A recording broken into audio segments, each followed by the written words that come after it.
first chapter, as I said, is Do You Believe in Magic? Remember when you were a child and you looked at life in total wonder and awe?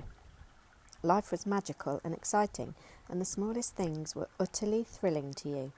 You were fascinated by the frost on the grass, a butterfly fluttering around, flittering through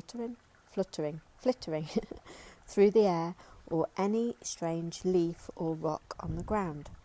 You were full of excitement when you lost a tooth, and you would count down the days to that magical night at Christmas. I am here to tell you, well, I'm not, but Rhonda is. Rhonda Byrne, who wrote the book. Rhonda is here to tell you that the magic you once believed in is true, and it's the disillusioned adult perspective of life that is false. In fact, life can be far more wondrous than you ever thought it was as a child, and more breathtaking, awe-inspiring and exciting than anything you've ever seen before. You will see things you've always wanted appearing before your very eyes, and you will see things you've dreamed of for so long suddenly happening. I'm telling you, this is true. This is why I want you to read it, because things just happen. It's weird. Are you ready to experience the magic again? Are you ready to be filled with awe and wonder every day like when you were a child? That dog says yes he is, so let's hope you are too. Thank you. They're all starting now. There's a couple up there. So, they're not my dogs by the way, they're next doors, but get ready for the magic. Our adventure begins 2,000 years ago, when life-changing knowledge was hidden within a sacred text. The next chapter tells us about this sacred text, and it features quite a lot through the book. So it goes, whoever has will be given more, and he will have an abundance.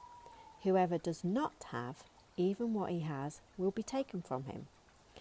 You have to admit that when you read the passage or hear it, it appears unjust, as it seems to be saying that the rich will get richer and the poor will get poorer. Let me read it again so that it sinks in. Whoever has will be given more, and he will have an abundance. Whoever does not have, even what he has, will be taken from him. So what she then says is there's a riddle to be solved in this passage. A mystery is uncovered, because when you know what it is, a new world will have opened up for you. So the answer to the mystery that has eluded so many for so many centuries is hidden in one word. And that word is gratitude. So if we read it again with gratitude in there, it now makes sense, right? Whoever has gratitude will be given more, and he or she will have an abundance. Whoever does not have gratitude, even what he or she has, will be taken from him or her. By the revelation of one hidden word, a cryptic text is made crystal clear. 2,000 years have passed since those words were recorded, but they are as true today as they ever were.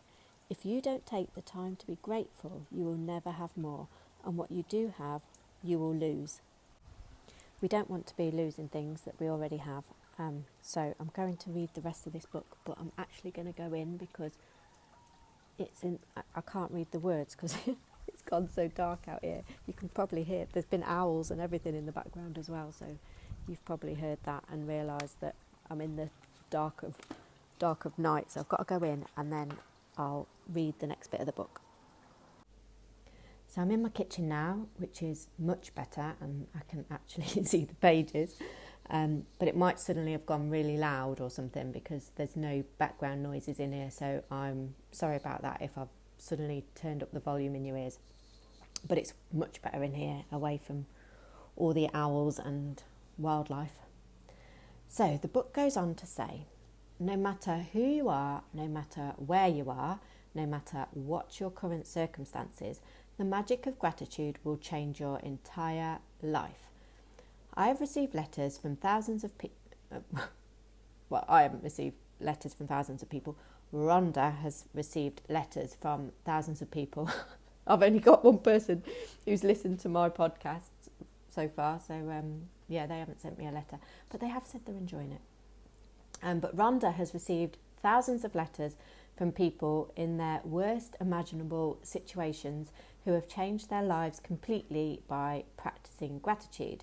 She's seen miracles take place in health where there seemed to be no hope. She's seen marriages saved, broken relationships transform, all sorts of things. So the next bit of the book gives us an exercise to do, which will help us figure out the areas of our lives that we could do with improving.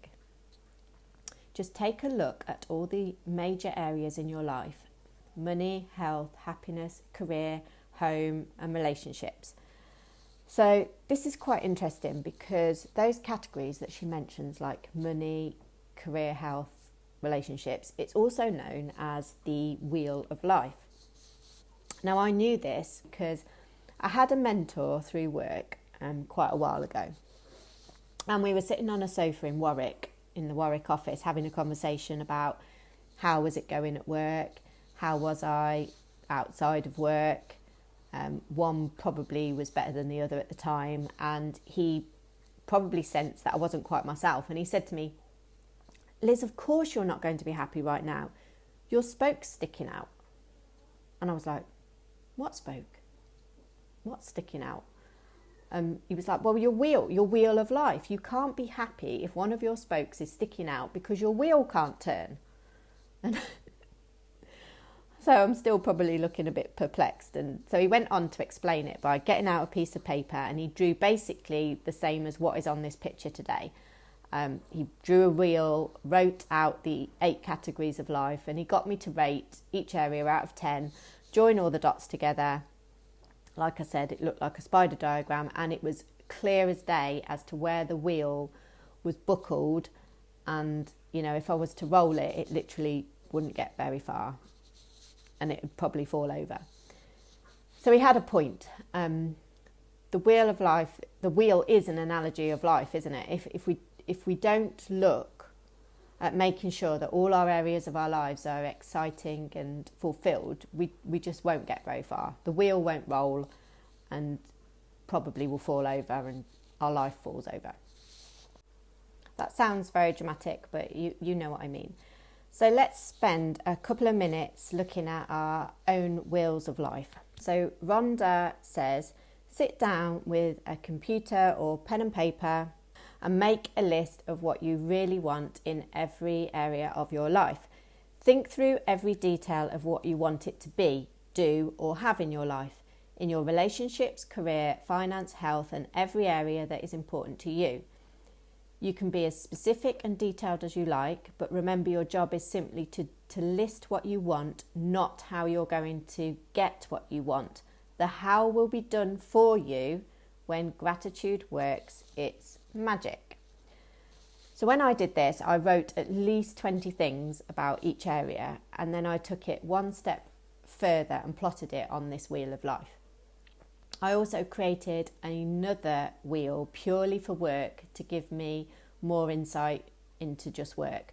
So for example, I changed relationships to client, finance to salary, health to work-life balance, social life to the people I work with, etc., etc.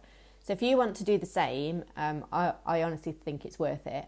Before you carry on with the rest of the book, they really help you focus your mind on the key areas that you'd like to see improvements in. It's definitely highlighted to me which of the categories are less than 5 out of 10 and what I will be concentrating on as we go through the book. In fact, it's highlighted something very specific, so specific that I would just love to see if it came true at the end of the 28 days. I will let you know.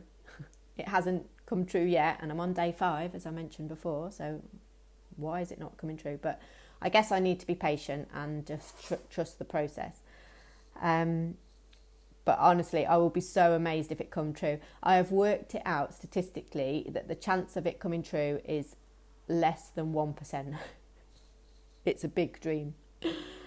I actually have more chance of receiving an OBE than what I want to happen. But anyway, ever the optimist. So Rhonda finishes off saying that when you get clear about the things you want, you are giving a definite direction to the way you want gratitude's magical power to change your life, and you are ready to begin the most exciting and thrilling adventure you've ever been on. What a promise she's making there. So thank you for listening. That's the end of the day today. I shall see you soon for when you're ready to start the first practice. It's called Counting Your Blessings, and it's the best one to get started on. So this is Dame Elizabeth OBE signing off. Bye for now.